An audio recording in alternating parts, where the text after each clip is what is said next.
But first I want to say a word on impeachment. The Senate has a solemn responsibility to try and hold Donald Trump accountable for the most serious charges ever levied against a president. Those who say, let's move on, that brings unity, are false. When you had such a serious invasion of the Capitol, incited by a president who we know urged people, told people the election was false, urged people to come to Washington, urged people to march on the Capitol. The Senate has to find, is he guilty in inciting the violence that ensued. When you have such a serious charge, sweeping it under the rug will not bring unity. It will keep the sore open, the wounds open. You need truth and accountability. I believe the managers will present a very strong case. The evidence will be powerful. The evidence, some of it will be new. And I urge all my colleagues to pay careful attention to the evidence. I particularly urge my Republican colleagues, despite the pressure on them, to pay very real attention to the evidence here, because it's very, very serious. Every senator, Democrat and Republican, has to approach this trial with the gravity it deserves. And that is really important for the future of this country.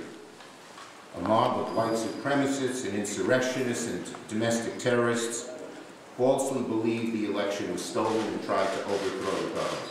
And as I said, the trial is about whether the president, the man chiefly responsible for feeding the mob with the lies that motivated their behavior, who told them to come to D.C., directed them at the Capitol, is guilty of inciting violence.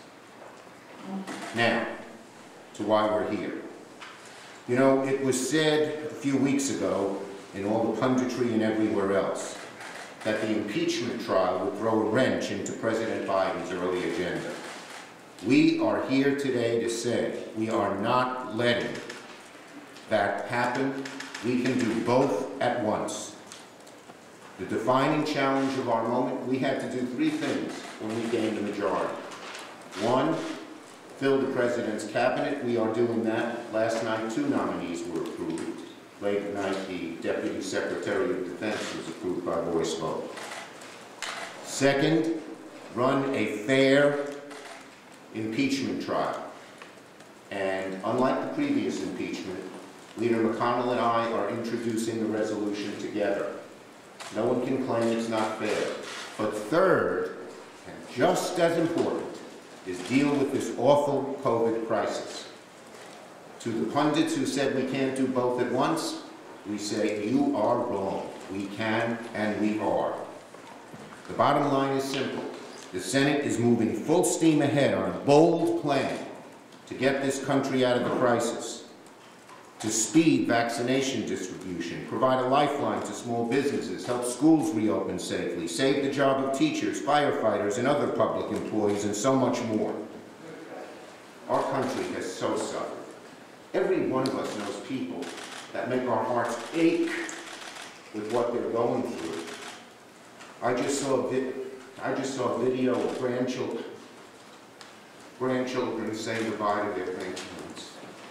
They couldn't see them, hug them, touch them.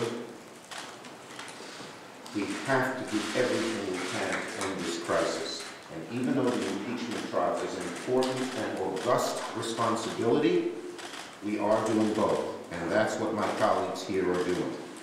We are working with our House members. We are working with our committee members.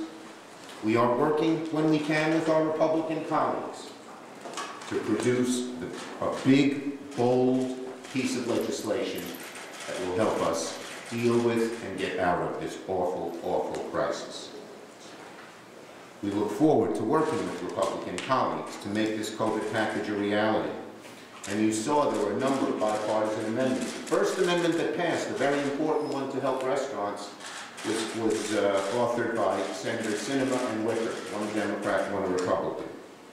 But, make no mistake, Senate Democrats will not dither, dilute, or delay because the COVID responsibility is so real.